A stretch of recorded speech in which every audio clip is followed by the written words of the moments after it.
Get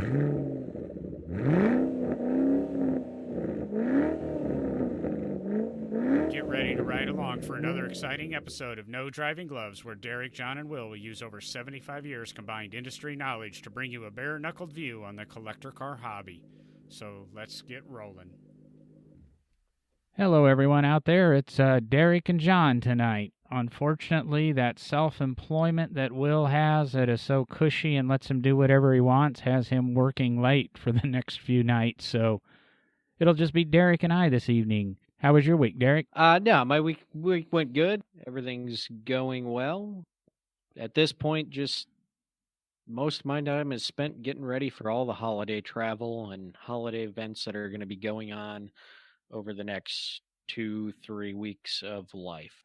Always at least for us, I don't know about you guys, John, but tends to be our slower season, rolling through December into January at work and wrapping up the year and getting ready for the next year. So things at work are slowing down a bit and just kind of moving into the holidays. For me, it stays kind of consistent. January starts getting busy for me, but our guest average is about the same through December, especially over the holidays. A lot of people come into town and their families drag them over to see us. Our event staff has been wonderful lately and has been booking the heck out of the place. So Christmas party after Christmas party after Christmas party. It's a little bit busier, I think, on our side, but fortunately, that's not in my job description, so I don't have to worry about that.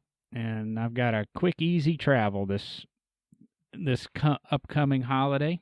I'm not sure what to let all the listeners know, and this is the part you care about, we're not sure what our release schedule will be over the Christmas season. We'll probably go ahead and take the last 2 weeks of December off. That's what we're leaning to. If we can get some interview podcasts in or something that we can record in advance and go ahead and release, we might go ahead and try to go uninterrupted. But there's a really good chance you won't hear from us the last 2 weeks of December. So without Will tonight, Derek and I are going to try to talk about a topic that is a little bit different than Will's alley. And he probably shouldn't be in the room because we're going to discuss how these hot rodders just go ahead and take these wonderful cars Derek and I want to preserve, cut them into little bits and do whatever they want with them. Kind of destroy history there. Just think of how many nice stock Model A's we would have and 32 Fords if it wasn't for people like Will. What's your feeling on that, Derek? And all those Model T's too. Don't forget those. Ooh, yeah. There's not enough of those anymore. At all. That's sarcasm. Yeah. That's a little sarcasm. Sorry.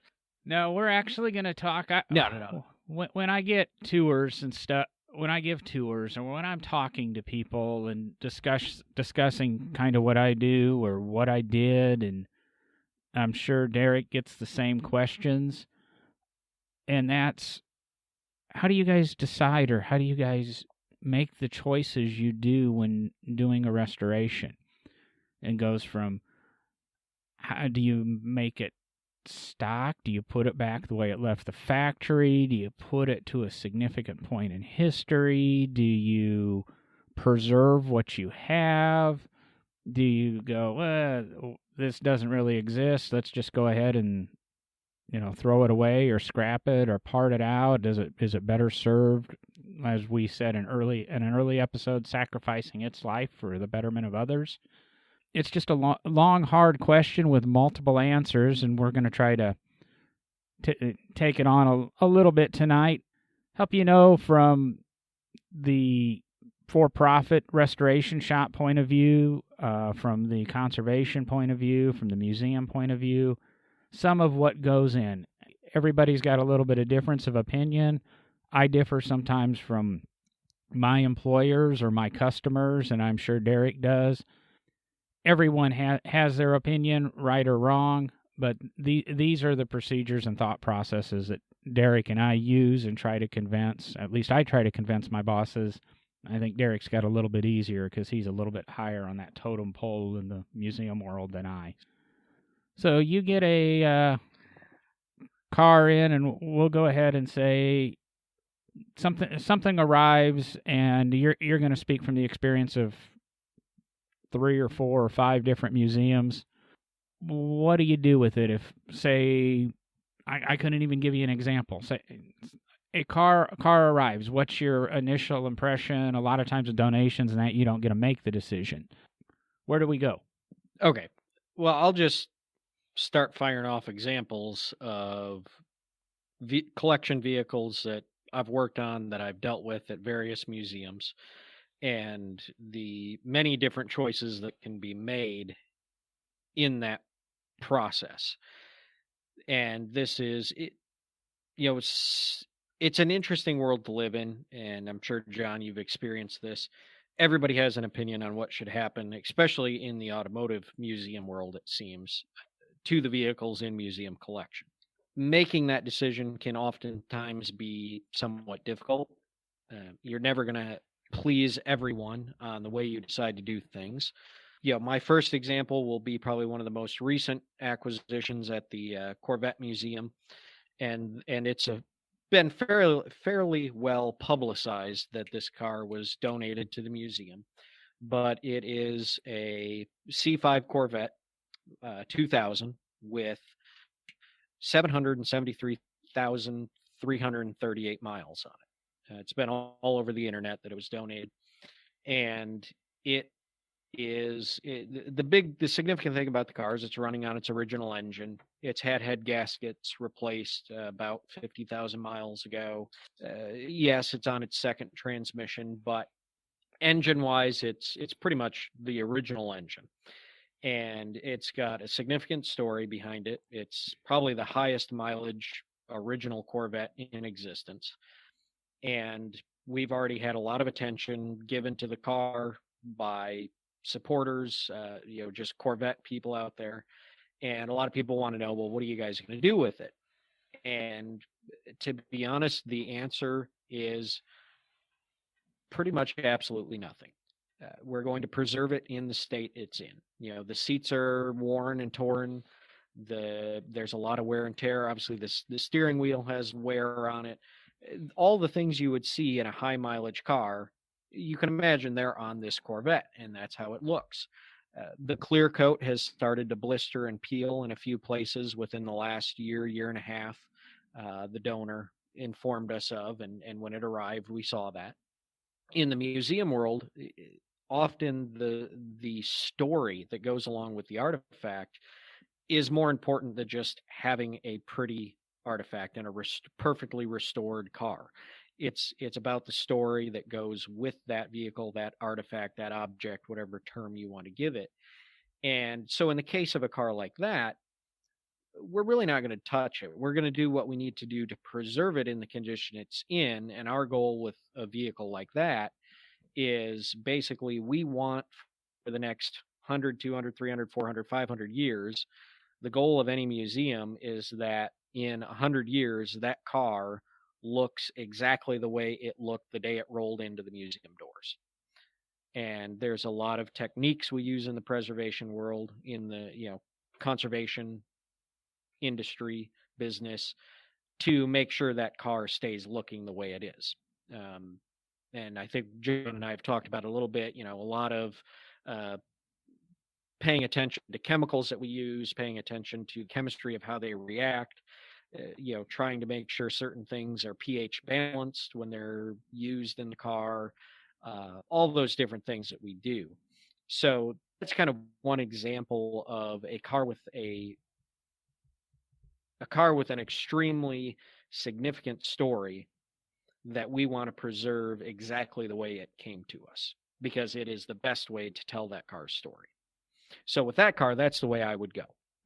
And I'll kind of reflect with a similar thing, but to touch on your Corvette, it's unique with the 700 and change thousand miles on it, because especially in the Corvette world, people will buy these cars and pamper them and treat them like babies, and there are lots of very low mileage 2000 C5 Corvettes out there, with just a couple thousand miles on. They were driven on Sundays, just to the grocery store, just to lunch, and well cared for. But that exudes what a Corvette was built to be, is driving and being used and proving that they aren't necessarily a fragile sports car. 750,000 miles on anything is something to be commended. I mean, Volvo does commercials on their 1,000,000 and 2,000,000 mile cars, but it's a little bit different. But it's nice because I think the value, both monetarily and historically, in that Corvette is the mileage. Because if you're to take that and totally restore it to brand new, you've destroyed the 750,000 mile story, and you've got a car that's restored that isn't, anything that's restored is never as nice as an original car. When I used to do appraisals, I loved nothing more than to get in, and really, ironically, an original Corvette. Get in a 65 Corvette that had never been disassembled by a restorer, or a 73 Corvette that had never been disassembled. They shift better. Everything works. It's factory. I'm not, these are well cared for cars. Again, the low mileage examples, but no restorer can ever put together a car as well as the factory did. It's a belief I have. We can try, but when you're, say the transmission, when you're assembling 10,000 of these transmissions as a subcontractor, everything goes together perfectly. You have the proper tooling and such. The guy doing it on his bench, even a dedicated Corvette restorer that all he does is Corvettes, still won't get it that perfect. And I think, that's one reason we make those decisions, to leave those 750,000 cars the way they are. We acquired a car a couple of years back. I've alluded to it on a couple of episodes. It was a 1962 Lotus 27. It's a small Formula Junior car. Maybe it was a Formula Ford. But the car was raced in 1962. At the end of the season, put in a guy's garage, and it sat in that, actually it was a guy's basement, and it sat in that basement for 30 years till it was sold to the next owner, who took it and put it in his basement. And then we bought it. So here we have this race car with only 1 year of use on it, but what do you do to it? I mean, it was raced. It's got some chips in the fiberglass and some cracks and some tape on it holding it together, and it's how it lived its life, and our decision also was to preserve it. We could have made it would have been an easy restoration to make perfect again. We did disassemble the motor, and a mistake happened in that, and the motor ended up getting repainted because part of our collection, everything must run and operate. We have a living collection, as we call it. So we needed to make the motor function. It, obviously had not run in almost 50 years. So we made that happen. But we did extensive preservation. Anything that I disassembled, I tagged each bolt, and each bolt went back into the same hole. And if at all possible, the head position in the same place. We had to change out some of the rubber pieces because, again, we're, brake hoses and such. The tires on it are still the original 1962 tires. They hold air. We don't really plan on driving the car, but it can run. So you do this because, again, every other Lotus out there of that age has been through some sort of work and some sort of restoration, and normally modifications to continue vintage racing them. The nice thing about my facility, and Derek and I have talked about it, he might be the only other facility, we each have access to our own racetracks. So we don't even have to go back and put in fire suppression systems, roll cages, modern seat belts. We can operate our cars the way they were in the day. And we're not going to go out and run them at 9/10 and 10/10, but if we're doing parade laps and exhibition stuff, we don't have to have that, where a lot of times if we were to take that to another track or another event, just because of the fact it is a race car and they don't know how we're going to act and how responsible we are, they want to enforce having the roll cage or a fire suppression system or modern seat belts in it and such out of safety's sake. So it's a real nice thing that I think both Derek and I have access to, that if you want to exercise some of the older race cars, you don't have to bring them to a modern standard. That car is something you can come in and walk up to, and it is 1962. It's the way that car finished the season in 1962. I'll go with another one. I'm trying to think of which car I want to go with on this story. A 1963 Lotus Super 7. Car was raced its entire life. We found the car nearby through a channel. We found this car, and it was the 1977 SCCA D-Mod champion car, won it in 1977. Tom Robertson, Road Atlanta, against factory triumphs. There's no way this 15-year-old car at the time should have won this race, but certain little things happen, and it's great to talk to Tom. I think I'm visiting with Tom. He's swinging by in a week or so, and we're hoping to get more stories out of him. But to have him narrate what happened at the race and things, we located photos of the car. When we bought the car, it's a Lotus 7, which is a really, really small car. Google it. I mean, there's hardly anything to do it. It filled a 28-foot gooseneck trailer when we picked it up because everything was disassembled. The significant point in this car's life was the day it won that national championship. Our decisions were we could restore it and have a 1963 Lotus Super 7, which we still don't have a Series 2 Lotus 7 in our collection. That's all original. We could make the car run and drive and put it back together without any regards to any history.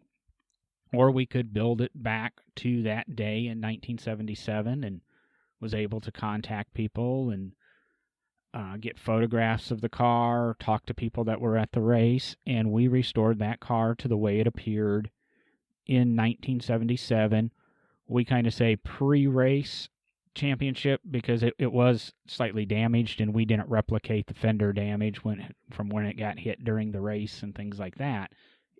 We kind of say it's exactly how it would have been as he started the race in 1977, to the best of our ability, reproducing the decals on it, doing the proper Ford Grabber blue off of a Maverick that the car was painted that year.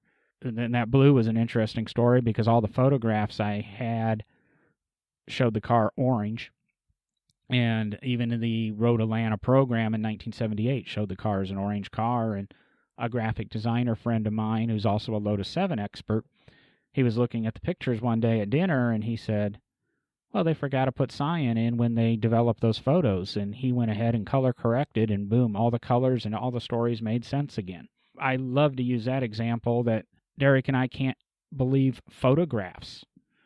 Sometimes the picture's wrong, and it's unbelievable, but sometimes the picture is wrong. Got another story with correcting black and white photographs, but the car ran Firestone decals on the fenders. It ran Firestone tires all year, but it wasn't a sponsorship. He just put Firestone decals on, according to Tom. And at the Nationals, he ran Goodyears because a buddy of him had a deal with Goodyear, and the Goodyear tires were a little bit better. So he won that championship in a blue Lotus Super 7 with Firestone decals on it on Goodyear tires. So, of course, we have the car displayed with Goodyear tires. It's just little things like that that tell you that story, and that story would be lost to history if we went ahead and made this car, quote, the way it left the factory. Yeah, and I think that's a big part of what you and I do, John, and Will, as you say, with the restorations he does, this doesn't really fall into what he's doing, but blending the idea of conservation and restoration, I think, happens more than some people might think in the museum world, not just in automotive, but they do it in the art world. They do it in, natural history, all the different museum worlds that are out there. And I'll go back to my time at Henry Ford Museum and seeing we're on Lotus. We'll just keep going with Lotus. And my last project at Henry Ford Museum before I actually left for the Crawford in Cleveland was basically managing the project that brought the 1965 Type 38 Lotus that Jim Clark drove and won the 1965 Indy 500 in back to operational condition so that it could be driven at all of the 100th anniversary events, and also ran over at the Goodwood Festival of Speed, the hill climb at the Goodwood Estate. And when we first really dove into that car and looking at it and doing the research on it, knowing we had to make the decision of what to do with it, a big part of it before we even touched the car was researching the car's history and trying to figure out what exactly happened to the car through its entire life. And so I spent a lot of time digging through files, talking to people who knew the car over different periods of its life. And we basically knew the car was built. They did testing over in England at Snetterton at the track there in England, and then came over, tested it one more time at a track on the East Coast. I don't remember which track at this point. And then brought it to Indy and did final shakedown at Indy and then ran the race. And basically in all of those cases, Jim Clark was the only person to drive that car in shakedown testing and then at the Indy 500. And the agreement that Ford Motor Company had with Lotus, because of course the car was running the famous 4-cam Ford engine, was that if the car won the race, it became the property of Ford Motor Company. We knew from files that and photographs that the car essentially, when it won the race, all that happened, it became the property of Ford Motor Company. They brought it back to Dearborn, Michigan, and we didn't really know what happened to it. The interesting thing was there were some magazine articles, supposedly this Lotus Ford torn apart, so you could see all the components of an Indy-winning Lotus Ford race car. And it had the number 82 on it, which was Jim Clark's number during the race. And we thought, oh, okay, so the car has been all apart and put all back together. But it took probably about a day. And I finally noticed that there was something that didn't seem quite right. And I noticed the paint scheme wasn't the paint scheme that exactly matched the way Jim Clark's car looked. And then I noticed the interior didn't quite match. And it turns out what they did is they actually took what we believe was one of the backup cars and repainted the number 82 on the roundels. So it had the 82 on it, but it wasn't actually the Jim Clark car. The Jim Clark car never got torn apart. And so when we went and actually dug into the car and started looking at it, well, it was the race-winning engine still sitting in the car, never removed. We knew the car had been repainted twice by Ford Motor Company to freshen it up and make it look better. The interior, the cockpit of the area, the inside of the monocoque was all in its original finishes. Then we started really making some different decisions from what we thought originally. And the car was carefully disassembled at Classic Team Lotus. The engine was shipped to a shop near the Speedway up in Indianapolis. And we basically began a thorough, really, preservation of the engine and the internal components of the chassis itself. But seeing we knew the paint on the outside had been restored at least twice, that obviously had to be repainted because it didn't exactly match the way the car looked at the race in 1965.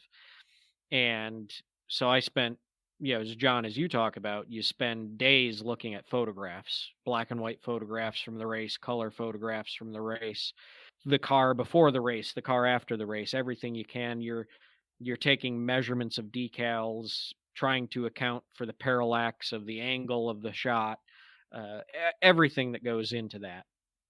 Finally tracking down through people like the gentleman who rebuilt the engine, a guy named Walt Goodwin up in Indianapolis, who's been around Indy racing since he was a kid in the I think he was in the late 50s, early 60s, and in it all the way up. Having him come up and just talk to him about decals and have it turn out that he's got original decals stored away in his shop. And he was kind enough to donate those to the project. And all the things that start falling together and the questions and the people you get to meet is one of the great parts of it, like John, like you say, and get to hear the stories and start tracking down parts and pieces. And then we finally got to the point where we had everything determined on exact measurements of the paint job, where the roundels went, the shape of the roundels, the exact shape of the numbers, the size of all the decals and placement of the decals according to the rivet count on the rivet lines. Well, then it came down to, we're going to repaint the car. Are we using base coat, clear coat? Are we using an enamel? What are we using? Urethane, acrylic enamel. What are we going to use? In the conservation world, we have a term that we use called inherent vice. And inherent vice is anything that the original material or product, any problem it would have had from factory, from its origins. So in 1965, that Type 38 Lotus was painted in nitrocellulose lacquer. And nitrocellulose lacquer, of course, over time, off gases and does what most guys call, the spider webbing, the cracking that you get in nitrocellulose lacquer paint jobs. And we knew that if we wanted the car to look right, it had to be painted in nitrocellulose lacquer. And we had the good fortune that Lotus Works is still right across the road from Classic Team Lotus. And the guys over at Lotus Works knew the project was going on. They came over and looked at it periodically to see how things were going. And their paint guys were kind enough to say, you know what, we can mix the right color in nitrocellulose lacquer and paint that car in nitrocellulose lacquer again. We did that. And we got a lot of questions about that. And John, I'm sure you've probably had this happen at the barber and in other projects you've worked on in your life, because a lot of guys out there are like, well, why in the world would you do that? That's just ridiculous. It's going to shrink. It's going to crack. It's going to do all these things. It's going to look terrible in 20 years, 30 years. It's just going to look horrible. You should have painted it with an enamel or a, base coat, clear coat. It would have looked beautiful.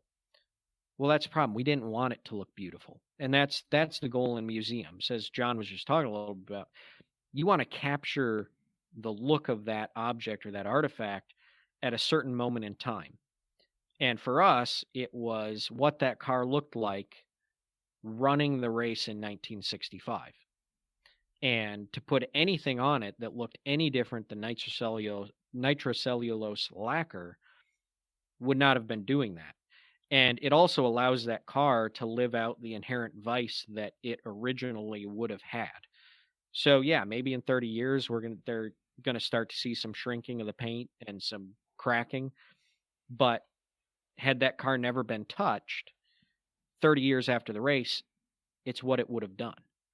So we're trying to capture that. And that's, when John talks about color correcting a photograph and figuring out that it was that, repainted the grabber blue color and those things, and you capture those details, that's really what we're trying to do in the museum world, in the conservation world.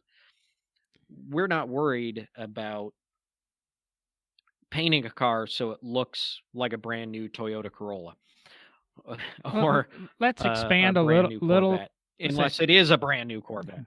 Let's expand a little on the paint conversation, because that's always a point of contention. Yes, you've done it in the nitrocellulose lacquer, and it inherently is going to age and do all of that. But what we found, and I'm sure you found, is that car will never be exposed and treated the way it has been in the past as technology's evolved, as the facilities it's stored in. That car will always be in a climate-controlled indoor building with the occasional exposure to sunlight, with the occasional use and weathering. Within 10 or 15 years, you're going to start getting that cracking and checking if you put it on even just your show car that you cruise out on Saturday night, go to the coffee shop or donuts. In a museum setting, you're probably going to get 10 or 15 more years out of that paint job than you normally would. And what it also does, you have to remember museums are there to educate people and to teach you about the past, good or bad. They're supposed to teach you about the past. And in 15 years, maybe that paint does crack. Maybe that paint does check. And somebody's going to ask why. And the person who's in charge of caring for the car at that point in time is going to educate somebody about nitrocellulose lacquer. If the car wasn't done that way, that paint process may eventually be forgotten.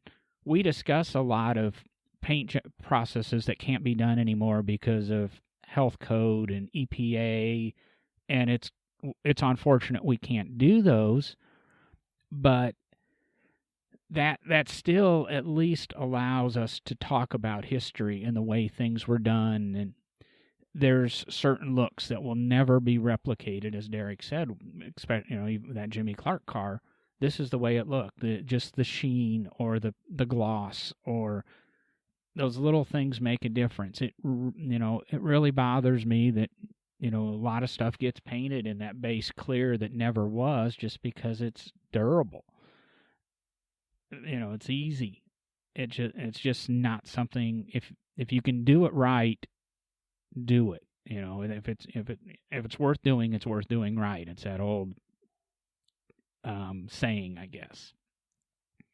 And I just wanted. Yeah, and that's No, yeah, I agree completely, and I'll flip that a little bit too. It's not just the paint finishes. I'm very particular at Henry Ford Museum. When I was at the Crawford, obviously I was dealing with a lot of horseless carriage, a lot of brass era, very early cars. I don't do that so much anymore, other than in my personal life. But even with the Corvettes, I'm very adamant that the way we operate those cars as a museum is the way they were originally. And with horseless carriage and brass air cars, that means we don't have starters on them. It's pre-starter. We're hand cranking them.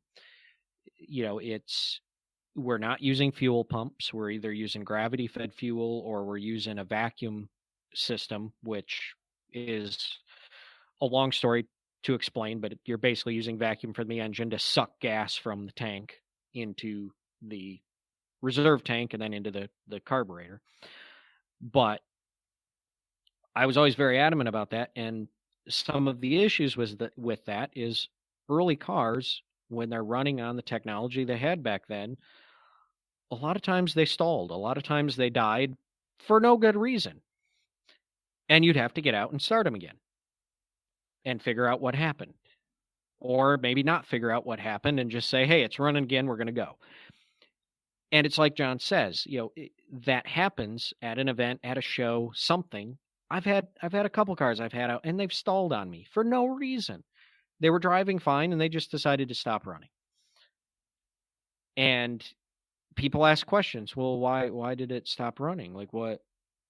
And it gives you the opportunity to explain, well, this is exactly what people had to deal with in the early days of the auto industry.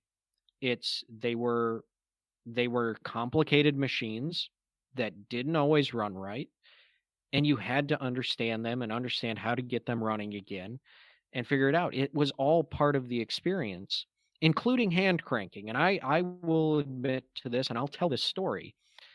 And John, I think you know this. I think I had filled you in on this, but a few years ago at the Crawford, we were getting a car running that a 1909 Studebaker Garford. I'm sorry, 1907 Studebaker Garford. And it had not run in probably 20 plus years. Having a hard time getting it primed and started, just because it would just sat so long, and you're trying to get fuel into it and get it going, everything you got to do to get one of those going. And it was a fairly big engine car, 30 horse car, which is a fairly large 4-cylinder engine at the time. A lot of compression. And I had gotten it running a few times, driven it a little bit, working the bugs out.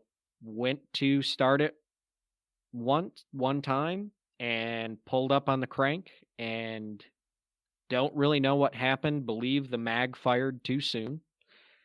And the engine started backwards on me, pulled me face first into the radiator, knocked me unconscious. Knocked out half of my front 2 teeth and split my lips open, and I wound up at the emergency room. That is exactly why the electric self-starter was invented, because people were getting injured seriously, and some people died hand cranking early automobiles.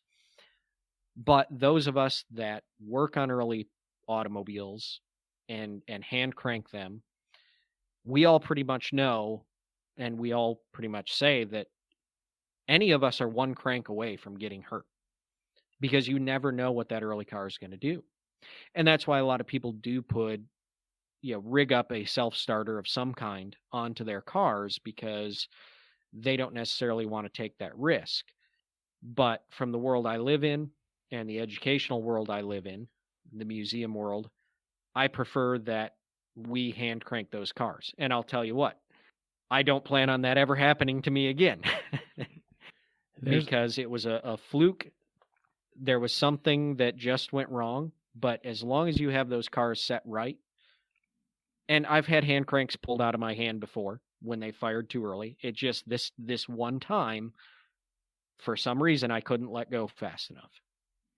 And that's one of the stories you always hear with hand cranking, is anytime I've ever been exposed or been around hand crank cars, somebody's got to make the comment and discuss breaking your arm, breaking your elbow, throwing out your shoulder. That just seems to be that conversation. That's what they were known for, and that's why, like you said, the electric starter came to be. Yeah, exactly. And, going back to kind of our conversation about how you make decisions on these things, I think a lot of what we just talked about, museums approach it from that educational aspect as well that we just talked about. And, at Henry Ford Museum, another fantastic car that's there, actually 2 fantastic cars there that I can give examples of. Something else we will do sometimes, the original quadricycle, the 1896 quadricycle that Henry Ford built, and the very first race car he ever built, the 1901 Ford Sweepstakes.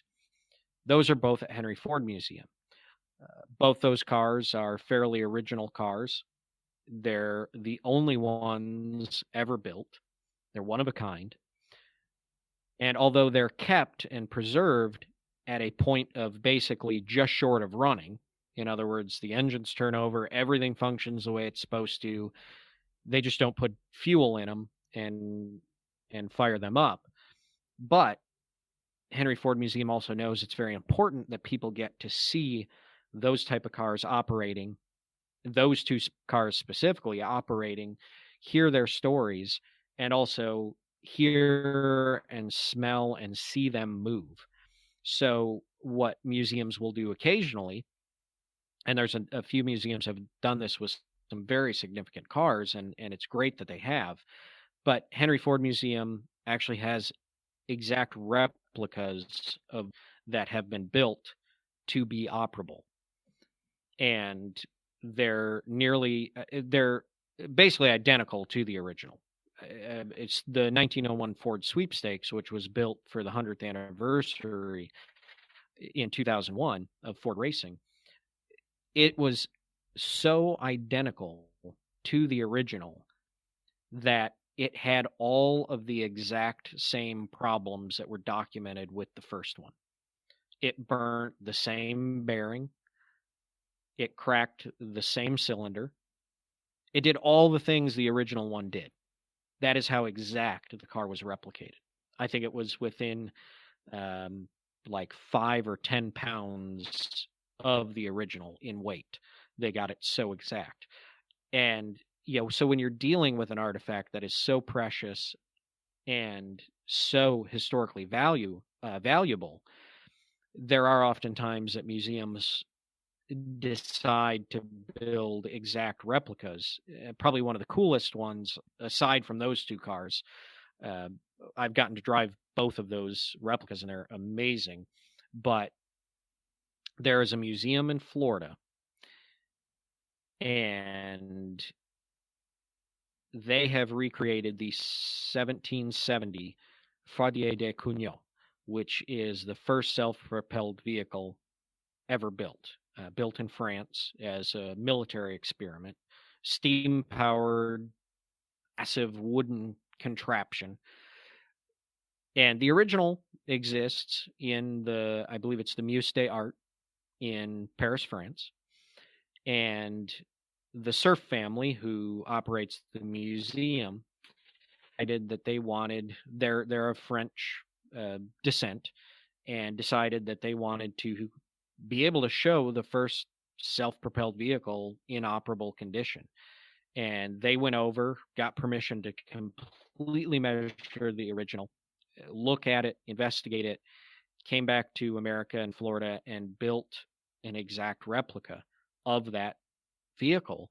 And I've had the opportunity to see it not only operate at a couple shows, including Old Car Festival in 2011 at Greenfield Village, but they gave me the opportunity to not only ride on it, but drive it for a short distance. And people, I mean, it's one thing to drive the car and get the experience of what the first self-propelled vehicle was like, but I was more enthralled with the faces of the people that were getting to see this vehicle moving and operating and understand that this is where it really all began. This is the beginning of people thinking we can build a machine that can move us around. And it was amazing just to see the people and be able to tell them the story of it and why it was there. And so, that educational aspect is also a big driving force in our decisions. And I think you'd agree with that, John. I completely do. And that's why, like I said, we have a living museum. If you walk into our museum, 90% of what you see, our statement is, can be on the track in an hour. There's some liberties with that statement, but within a day, most everything can be wet, have all the fluids back in it, be checked out, and be operable, because you want people to see and hear and experience the sounds. We, at a lot of events when it comes to motorcycles, and that's the bulk of our collection is motorcycles, when's the last time you saw a supercharged one-cylinder DKW or heard it? A lot of people, a lot of children especially, have never heard, or it's been decades since they heard a two-stroke motorcycle. Just little things like that. Those smells and stuff that it's fun to look at, and that's the nice thing about museums is we want you to experience and learn and ask questions and see these things. And our museum, we were fortunate enough to have a 1964 Ferrari 158. It's the car John Surtees won his Formula One World Championship. He's the only driver, if you're not familiar with John Surtees, look him up. He's the only driver to have ever won world championships on 2 and 4 wheels. He won on an MV Agusta, which we actually own. We have the Ferrari he did, and we built a replica of the Lola Titan. That car actually still exists and is owned by somebody else, that he won the 1966 Can-Am World Championship in. He was a fabulous driver. So when we were restoring the 158, we were looking at the parts that we had, and it was being restored correctly, and we elected to go ahead and build a replica. And what the replica allowed us to do, because we actually still run this 1964 Ferrari 158, it's irreplaceable. It's one of the oldest Ferrari Formula One cars still in existence. The championship car, the real car in our collection, is painted Ferrari red. The replica we elected to do in NART colors, North American Racing Team, which was the American Ferrari team run by Luigi Chinetti. because towards the end of the 64 season, John Surtees saw the chance that he could have a world championship. Unfortunately, as we all know, Enzo likes to get his way, and he had a falling out with the FIA, and he said, we're never racing Formula One again, and pulled his cars from Formula One series. Surtees went to Enzo and Luigi and convinced them that he could win a world championship, so the cars were sold to Chinetti. He allowed them to be raced in North American Racing Team colors under the North American Racing Team banner, not the Ferrari banner. Surtees went on and won the world championship. It's a story that our replica allows us to tell, and you really wouldn't know that story without really researching. I mean, you could walk in and see this red Ferrari and you think, that's the world championship car. Yes and no, it is, but it didn't look like that when it crossed the line. The replica allows us to tell the story, and people ask questions all the time. We run the replica also. We're a little bit more liberal with our use of the replica, but we allowed back in 2014, about the same time that the anniversary of the Jimmy Clark car, we allowed both cars to go over, and John Surtees celebrated the 50th anniversary of his world championship with those cars and toured Europe with them and was able to relive the youth, and people got to see him run. Before he passed away earlier this year, he was a guest at the museum numerous times, and it was amazing to see this 70-some-year-old man, 80-some-year-old man get on a motorcycle.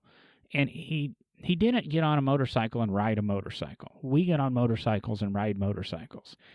Even at that age, he could get on his MV Agusta, and he'd have his leathers and all that, and he just kind of became part of the motorcycle. He was as integral to that bike as the tires are, the chain is, the piston, and the cylinder. It's just one of those things that it was an experience to see, and it sounds kind of corny to talk about, but when you get to see, and I would say I wasn't ever a Surtees fan until I saw that happen. A guy that is that good at his profession for that many years, and still to this day can do it. I'm very lucky that I was close enough to see him become that bike, because he gets off of it, he's his normal jovial self. He's on it, it's all business, and like I said, he's a part of that motorcycle. Deviates a little bit to what Derek was saying, or we were talking about on restoration reasons, but that's why these museums exist. That's why we're so adamant on making these things correct, is to tell those little bits of the story. We have some replicas and we have some odd things in our museum that you go, why do we have them? Because they tell part of the story. Maybe the artifact is a little bit out of budget, or it's unobtainable, or it no longer exists. All of this stuff plays a key point to the story that the Barber Vintage Motorsports Museum wants to tell, that the National Corvette Museum wants to tell, that the Henry Ford wants to tell, that the Elliott Museum in South Florida, that the Simeone, all of these museums have a story they want to tell. There's different variances on what story do they want to tell and why do they want to tell it, but they all want to tell a story. And there's very key elements, and it's the little details, and it's why I enjoy my job so much right now. I enjoy working on cars. I absolutely love the research and learning and knowing, and I enjoy that more than working on cars. I enjoy that more than driving the cars. I enjoy the research and learning, and then being able to take a project and impart that knowledge to you. We're getting close to the end here, but one of the restorations I'm doing right now, we're returning a car, and I'm not going to go into too much of it. We're returning a car to the way it raced in 1955 at a particular event. Again, we have photographs. It's taken me 5 years to find photographs of this car at this event, and I have 2 pictures of it at its event, and I have 1 picture of it at a different race. But it's allowed us to find things that have changed on this car over the 60 or 70 years 60 years it's existed. one of the odd things about is it has a Armstrong Siddeley pre-selector transmission in it, which is a fabulous piece of engineering. This transmission was invented in 1899. It allows you, and it's similar to a Cord, but a Cord uses servos and some stuff to switch gears. This is completely mechanical in the way this transmission operates. It's kind of a planetary transmission. It uses 5 different bands to lock gears into place. You start off in first gear. You operate the gear change pedal as a clutch. And then after that point, that clutch gear change pedal becomes a gear change pedal. So you're moving along in first gear, you choose second, but the car doesn't shift.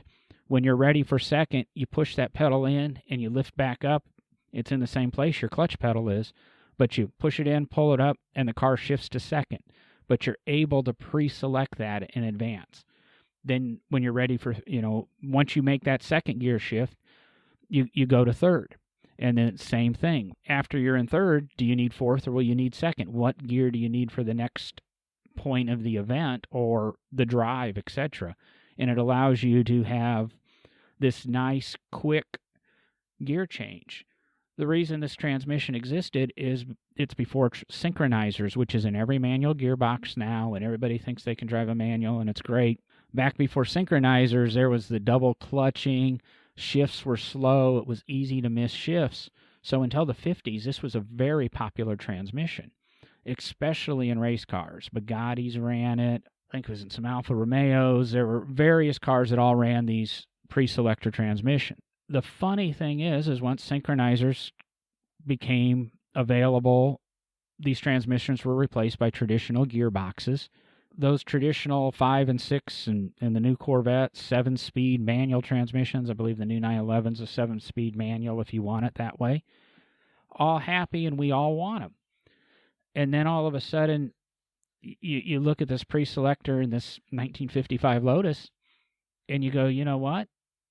All it is again, old technology being reinvented, because the Porsche PDK transmission, all these paddle shifters, flappy paddles, whatever you want to call them, they're all pre-selector transmissions. If you're driving a new 911 Turbo with its PDK, and you pull the lever and it shifts from second to third, there's 2 gearboxes in that car. As that one gearbox grabs third, the other gearbox is pre-selecting fourth for you. So when you're ready to pull that lever, you pull that, it shifts, it transfers power to the other gearbox, and fourth's engaged, and the other gearbox is ready for fifth. And it's exactly what we were doing in 1955 with very few parts and no computers, and it was a fragile system, but we're able to tell that story, and it's one of the really important things for me to have put back in this car. It is not, we could have put a 4-speed manual, nobody would have ever known the difference. From my research, there's only 3 Lotus that have ever been made with this pre-selector transmission. It's all with the same engine gearbox combination.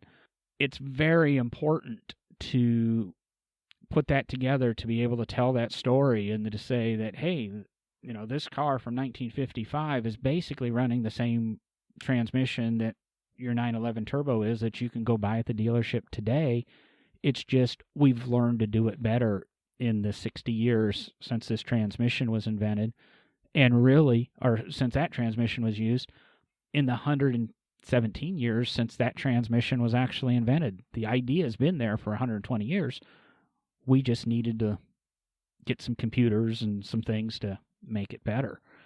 And that's one of the things I always like to say is, everything old is new again. In other words, every new technology we have is based in some form of old technology.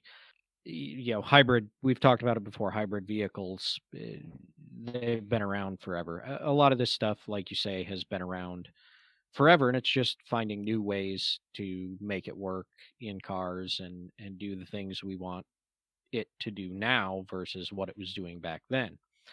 And I wanted to touch on a couple other things. I know we're coming close to the end here, as John said, but one of the other big factors in decisions that we often make in the museum world and a decision we recently made at the Corvette Museum in repairing, restoring an artifact, one of our vehicles, of course, was one of the sinkhole cars. Of course, everyone knows the National Corvette Museum had a sinkhole occur, and 8 of the cars fell into the sinkhole.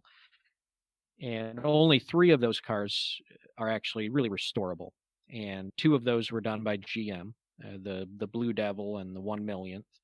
The Blue Devil, of course, still owned by GM. The 1 millionth belongs to the National Corvette Museum.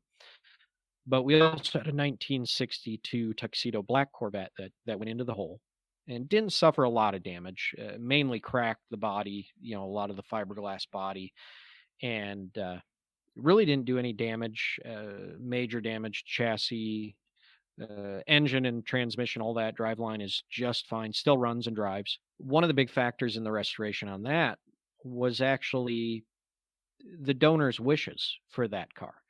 And the donor had passed away a few years before the sinkhole actually happened. So granted, he never knew that the car fell into a hole and got damaged. In looking at the donation paperwork and just knowing what the donor's story was, he had bought the car brand new and basically kept it his whole life, did what he wanted to do to it. So he modified some things here and there, mostly mechanical tweaking to make the engine a little faster and a little better performance with it, and just little things like that.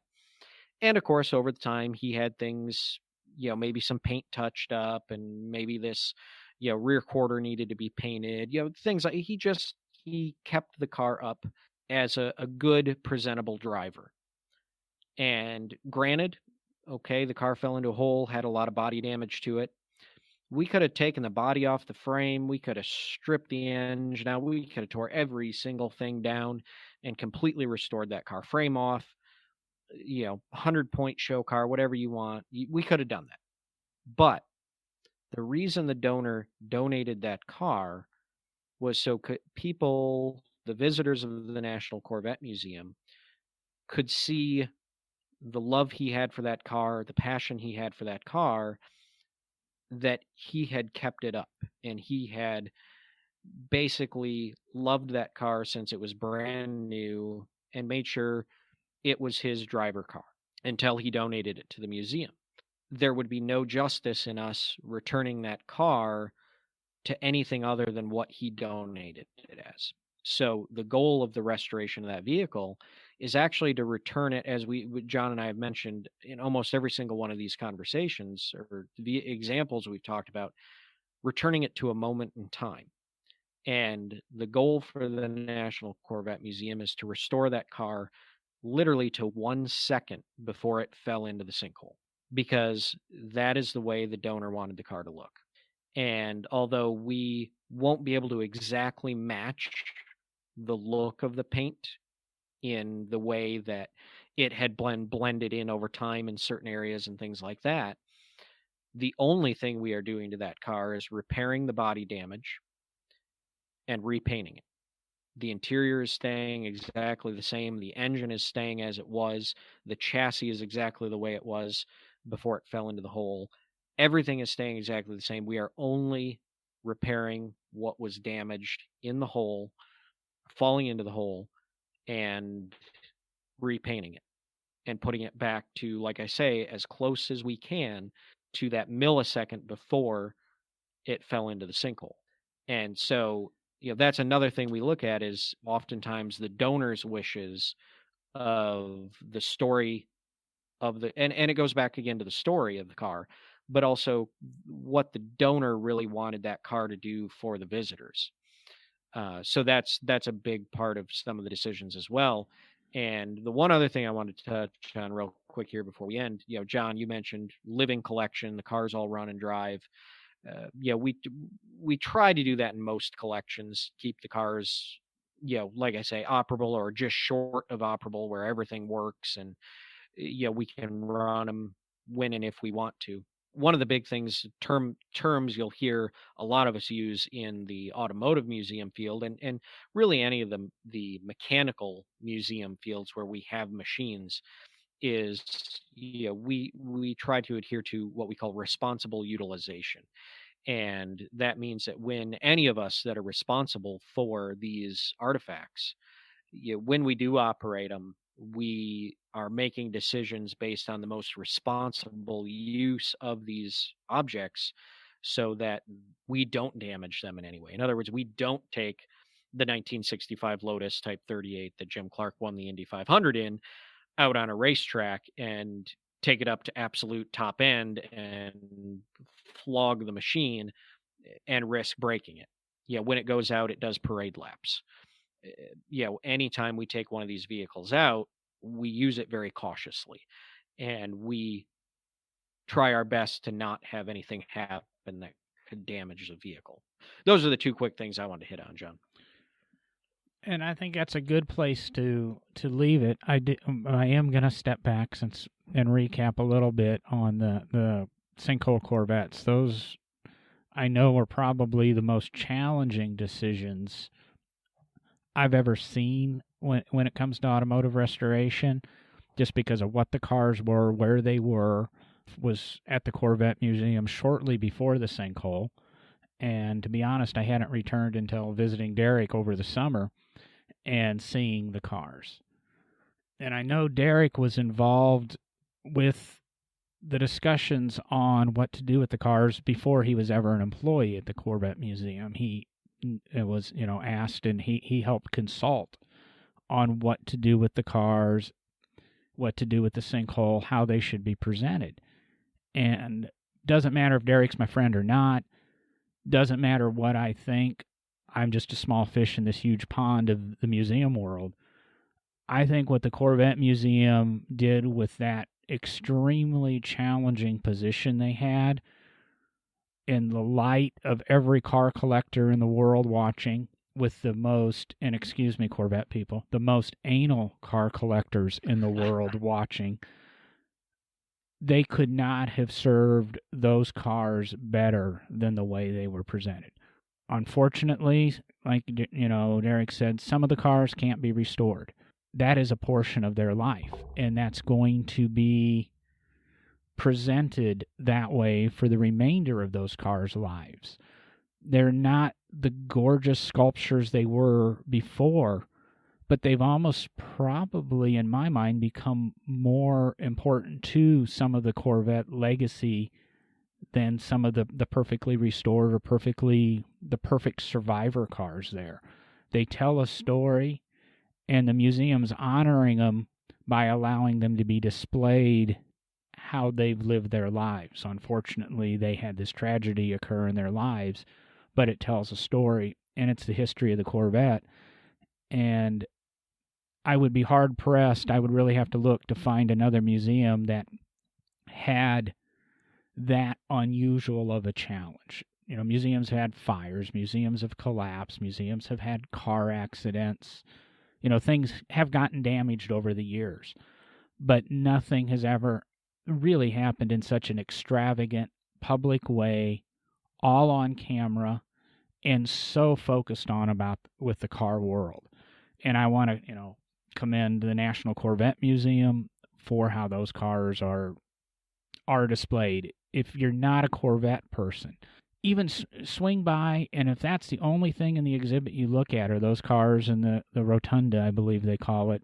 Skydome? Okay. Yes, Skydome. It's worth seeing. It's just an interesting way. It moves you in a way of there are other museums that can move you in that way when you're seeing, a tragedy of war or a tragedy of space exploration and things like that. These tell a story, and it's 5 minutes of rambling about this one exhibit. Like I said, it's really something, and it's a challenge that I'm glad I haven't had to face in my museum or even restoration career. I think with that, we'll go ahead and close up for this episode, but I do have to announce a name for the Amazon gift cards. We're still posting some of the links on Amazon from our Christmas wish list last week. If you got the episode and it ended at about 34 minutes, something happened with the upload, and only 34 minutes of the hour-long episode was there. We have re-uploaded it. You can download it and get the rest of the story from that episode. But the winner we have, it's Nick Wiegland.